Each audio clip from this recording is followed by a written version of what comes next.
So, ladies and gentlemen, you are about to watch a clip from Roundtable Sports. Make sure you subscribe and turn on bell notifications so you never miss a live stream. Now, this is powered by BetUS, hands down the best sportsbook on the face of the planet. For money lines, for over-unders, point spreads, player props, BetUS is where you want to be this NFL season.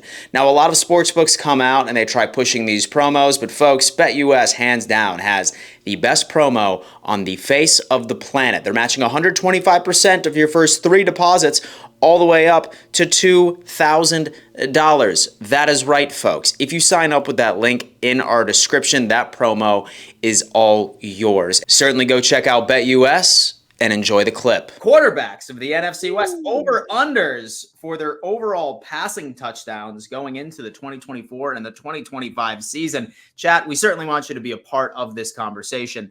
I'm going to start off with Mike. The Arizona Cardinals, you have Kyler Murray right now, okay? They're saying that, dude, man, his line is set at 20.5. Is this an over? Is this an under to you? What are we talking?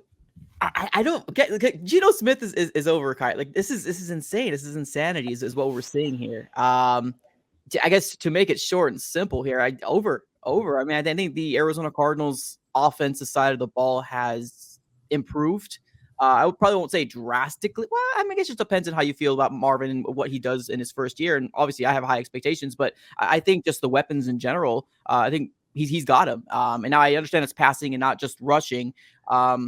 So yeah, I can definitely very well see Kyler Murray throw more than 20.5 touchdowns this year. We got Trey McBride.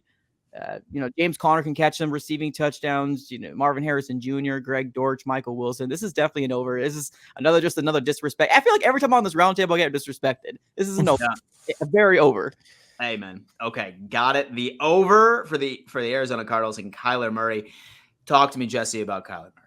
So if you're putting your hard-earned cash on this, over. This is an easy over. Easy over. 20.5 is like. That's such a low number. Here's the thing. Kyler, I know that there's a lot of jokes about Kyler and, is he the Call of Duty guy and what have you? I will say this. I think Kyler is extremely talented. And as long as he's healthy, I mean, these are tough because you just never know who's going to get injured. But assuming health, 20 is borderline disrespectful. It really is. So that's an easy over for me. It's an easy over. By the way, Steezy, welcome to the chat, man. Steezy. Yo, what's up, team? Steez, man. How we doing, everybody? Dude, we're doing fantastic. Talk to us about Kyler Murray. Will he throw over or under 20.5 passing touchdowns this year? Talk to us. Ooh, 20.5. I got to go with the over. I think Marvin Harrison Jr., he's going to come in and be an instant impact wide receiver 1. We talked about Trey McBride before on this show. They have weapons. They have complementary weapons as well. Michael Wilson, I like what he showed down the stretch. Zay Jones as a veteran, Chris Moore. And so there's a bunch of receivers there. We've seen the talent on display in the past. 20.5, like what Jesse was saying, that's a little disrespectful to me. I got to go with the over. I'm smashing the over. Have to. Jake, Kyler Murray, over under 20.5. Well, I mean, he's only played at least 14 games 3 times in his career. And all 3 of those seasons, he's had at least 20 touchdowns. 2 of those seasons, he's had at least 24. So I think it's incredibly low. I mean, I think if people think that he is going to have less than 20 touchdowns, then they just think he's going to get hurt. I mean, point blank, period. He had 10 last year, only played 8 games. He had 14 the year prior, only played 11 games. Then he had 24, 26, and 20 going back to his rookie year. So, you can't give me the whole, well, he's going to have a lot of rushing touchdowns, right? Well, then why did he have 26 touchdowns in 2020? I mean, he was in his second year. You would think that would be the year where he had the most rushing touchdowns or one of them. I just think Kyler, and we've talked about Kyler on this show, and, Mike, I hear you it does feel like the Cardinals get disrespected a lot. But I will also say this. We're here to defend you, man. When it comes to Kyler Murray, I mean, it is ridiculous. It's absolute hogwash out there in those streets. People acting like he's not a good quarterback. he's a top 16 quarterback. He's top half of the league, and he's got the talent to be top 10, and we'll see if he gets there. But Kyler Murray's a good quarterback, and I hope he stays healthy this year because he'll easily go over 20.5 passing touchdowns. Oh, man. Beautiful. And chat and listen, Cardinals fans right now, let us know if you are taking the over or the under when it comes into Kyler Murray's passing touchdowns. Shout out to our boy Matthew coming on in with a $10 super chat. Thank you so much. Matthew. Follower and Rams fan here. Love this roundtable thing. Keep up the good work, guys. Matthew, thank you so much, my friend. He's the GOAT. He's the GOAT. He's an OG supporter of mine. Matthew's a legend. Shout out to Matthew, man. And guys, right before we move on right to these other quarterbacks over unders, want to shout out something that we actually have a poll in the chat right now. Okay, there's been 46 votes. We're trying to figure out who's representing their team the best. The Rams are currently in the lead, 46%, followed by the 49ers at 22%, Cardinals at 19%. It's going up, and then the Seahawks at 15%. Not only do you need to smash that like button, but also make it be known what team are you representing in the chat right now. Vote in the poll, and we're going to see who is the winner by the end of this stream. Moving on to Geno Smith. All right, Steezy, I'm not going to lie to you, dude. Right before you got on, Mike said, I can't believe that Geno Smith's line is higher than Kyler Murray's. So just to paint the picture there for you. But over 21.5 or under 21.5, give me passing touchdowns for Geno Smith in 2024. In chat, please let us know your thoughts on him as well. Honestly, I'm going to start to sound like a broken record here, but I got to smash the over. I mean, just a couple of years ago, en route to winning comeback player of the year, Geno Smith threw 30 touchdown passes. He led the league in completion percentage, and that was without a Jackson Smith-Njigba. That was on an offense that finished dead last in the NFL. As I've said before on the show, Seattle's offense has finished dead last in snaps played the last couple of years. The only team in the NFL that finished with 1,000 or less than 1,000 snaps. And so when your team isn't possessing the ball or doesn't have as many opportunities as the rest of the teams in the NFL, and yet you're still throwing for 30 touchdowns. I mean, all that talent, Ryan Grubb, you have a huge upgrade, not just a head coach, but an offensive coordinator. The weapons, I mean, we talk about this all the time. I honestly think Seattle has, from top to bottom, the best wide receiver room in the National Football League. That's not including the running backs. That's not including the tight ends. And so we've seen him throw for a lot more than 21.5 in years past. He has arguably the most stacked wide receiver room in the NFL. I don't expect the offense to finish dead last in the NFL as far as snaps played or opportunities. And so, I mean, right here, it's an over for me. I mean, again, he's also in a make or break situation, right? If he doesn't perform this year, if he's unable to stay healthy, Sam Howell showed lots of promise. And so I think whether he likes it or not, there's a lot of pressure on Geno Smith. But as far as talent, as far as coaching, as far as the situation, he's done it before. I don't see, unless he gets injured, I don't see how he doesn't throw for 21 or more touchdown passes. All right. What do you think, Jesse? I mean, I feel like BetUS is just handing out free money at this point. Right. 21.5 is a low number. He threw 20 last year in 15 games, and that was on an offense that was about as anemic as it gets. So, again, unless you're banking on injury, which certainly could happen, even if he misses a couple games, he should go over 21.5. I'll easily take that line. Give me the over. Yeah. Mike, talk to me. Oh, man, this kind of, it's not really a tough one, but I usually he's ready to hate. No, right. No, exactly. No, hey, I'm ready. No, I'm actually turning a new leaf. I think that line is very doable for Geno Smith. It's just the reason why I'm hesitant is that I feel like Sam Howell will get an opportunity sometime down the line just because there's just a lot of unknown when it comes down to Sam Howell. So I feel like that might eat into what Geno can do. I mean, there's no question the wide receiving core is really good and they're going to score a lot of points over there, but I don't know. I'm a little hesitant. I'm going to go with the over just because, I've been a hater before. So I'll go with the over, but somewhere deep down me, I don't know. I feel like Sam Howell's going to take over. All right, Jake, talk to us. Yeah, I mean, I think, Geno only had 20 last year, played 15 games year before, like CZ mentioned, he had 30. I'm going to take the over here because I think we've discussed ad nauseum on this show, especially Jesse, how prehistoric that offense was last year. And he still came away with 20 passing touchdowns. It's I know I went in on this, what I called overrated wide receiver room, but overrated doesn't mean bad. DK Metcalf is still, a guaranteed bucket, if you will. He's going to score his touchdowns.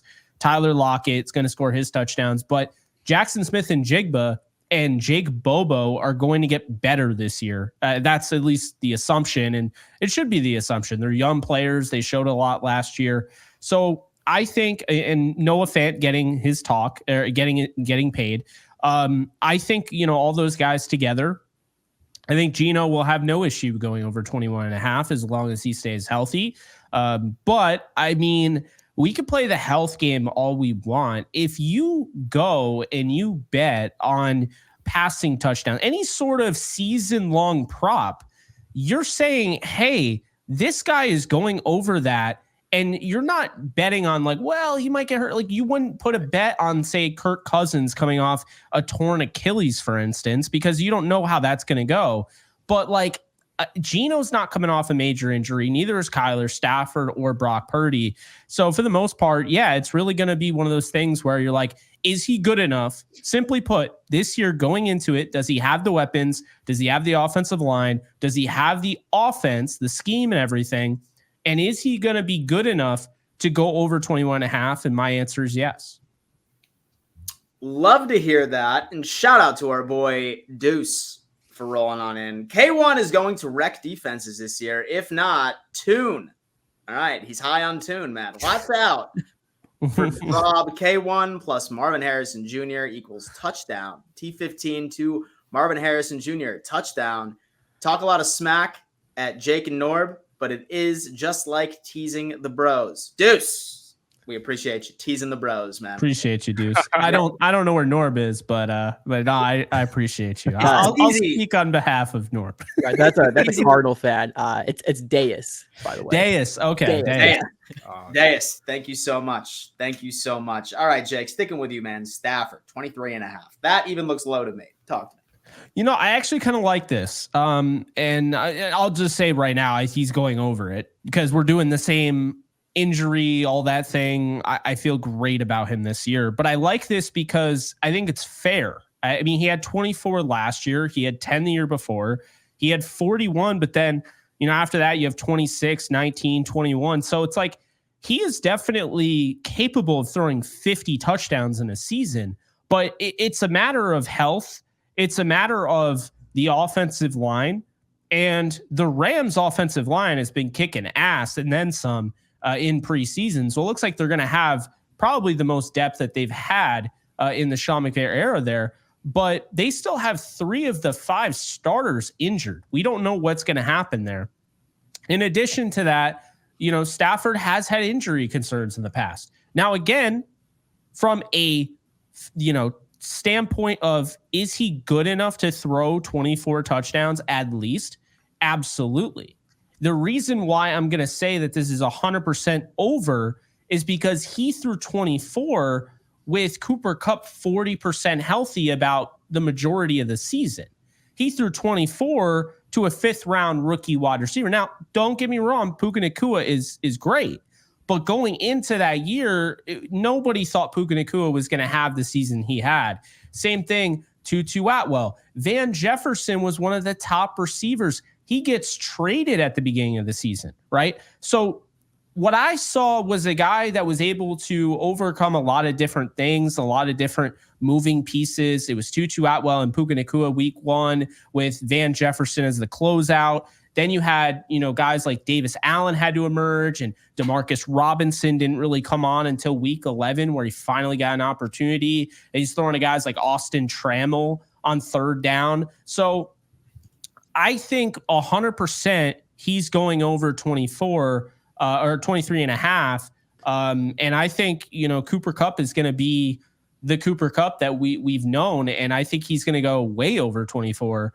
Or way over 23.5. But I just wanted to give them props because I think this is 100% fair based on the history of, the spinal cord contusion, just the injury history he's had. Because when you're doing these, again, you're not going to bet on them because of injury, but a lot of these are set in a way like they have to be fair. Hey, this line is great, but this guy's coming off an injury, or this guy has injury history. I think it's absolutely fair for Stafford, and I mean, I'd still take the over 100% of the time. Love it. Mike, what do you got on Stafford?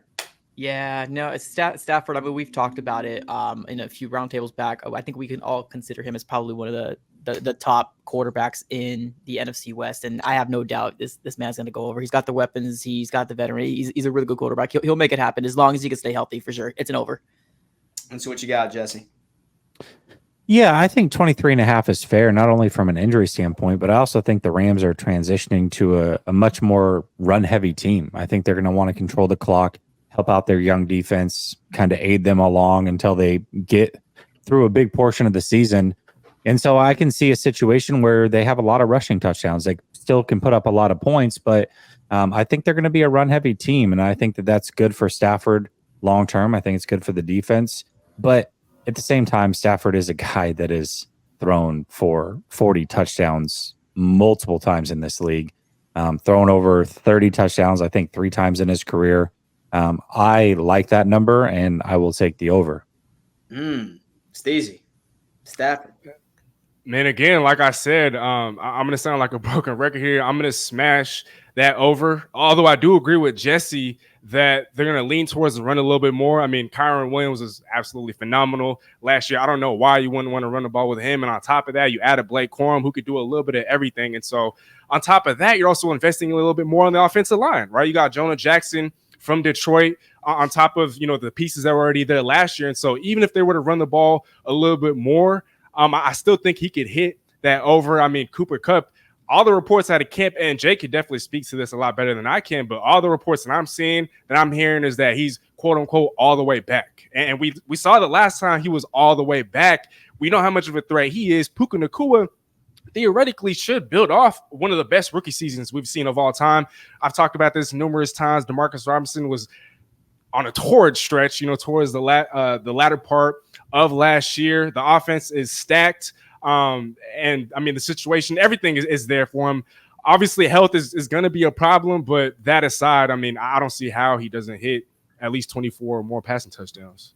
Got it. And then last but not least, Brock Purdy, 28.5. 28.5 for the Brockmeister. What you got, Jesse? This one's by far the toughest one, right? 28.5 is a fair number. It's a high number. Now, he did throw 31 last year. He also did that in 16 games played. The reason I'm going to go over here, and I could see Brock Purdy having a statistical regression a little bit this year, even though I think he'll be a better player. I think on film he'll be a better player, but statistically he might take a bit of a back step. But even in that back step, you figure he probably would have had around 33, maybe 34 touchdowns if he played in that final week. I think he can get over 28.5. And the reason that I say that is I think he's going to have to play all 17 games this year. I think the division is going to be tight. I think them and the Rams are going to come down to the final week of the season. And I think Brock Purdy's going to have to suit up in that game for them to try to win the division. And so because of that, you give me the extra game, I'll take the over on 28.5. Got it. Steezy. Thoughts? So I think here, I'm not saying that he's not capable, right? After all, I was the only person who ranked him, number one in the division.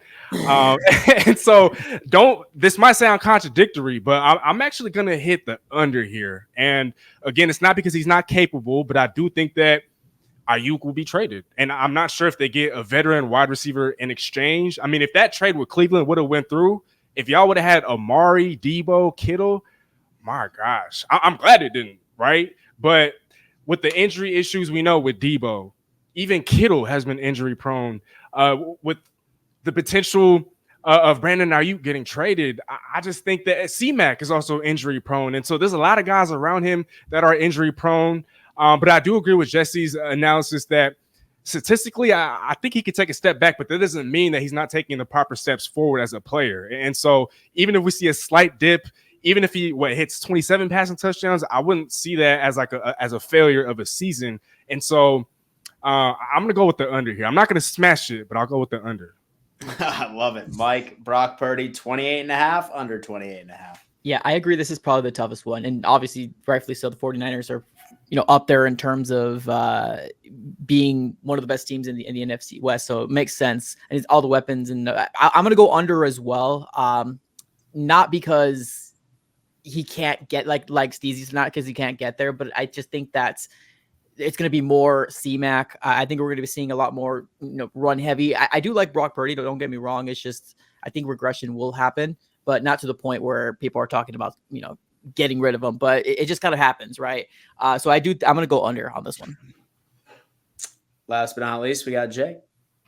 Yeah, I mean, this is another really, I think, a fair one. And it's also a brutal one because essentially, when I think of regression, I'm thinking he's going to drop like 3 touchdowns. So it's like in that sweet spot here where it's like, I'm like on the fence. I'm going to go under here because I think he actually gets to 28 touchdowns. I think he's just going to miss this one.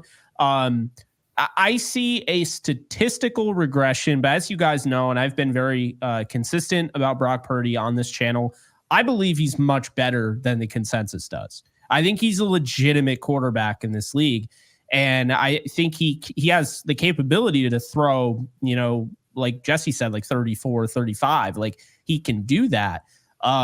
My thing is that I do think he's going to have a little bit of a step back this year statistically while becoming a better quarterback just on tape. Like, I think the things that you see from him this year will show you he's not just a one-year wonder. I don't know why people still use that. He's had 2 good seasons, obviously, only started 5 games the first year. But I think it's fair when it comes to Brock Purdy. I mean, 31 touchdowns. I think the 28.5 is perfect to try to, make this thing a tough one. What I will say is my decision has nothing to do with Brandon Ayuk. My decision has everything to do with the fact that I don't think Kyle Shanahan wants Brock Purdy throwing 31 touchdowns in the season. I think he'd want more of a balanced output near the goal line. And I think we're going to see that. I think there's going to be more Christian McCaffrey. I think that they're going to do some other things, but again, I wouldn't be surprised if Brock broke that. I mean, I'm kind of on the fence, but my gut is telling me he's going to have 28 touchdowns and just barely miss this. And I'm not one of those people that's going to take the over and sit there and have to sweat it out, when he can't get another touchdown in week 17 or week 18. Cause I do believe with what Jesse was just saying, great point. He is going to play all, 18 weeks, 17 games. So, we'll see, but I like 28. I think that's the spot for him. Michael Vick at BetUS.com. Catch an incredible 125% sign-up bonus on your first 3 deposits, plus 10% gambler's insurance. BetUS, my online sportsbook and casino.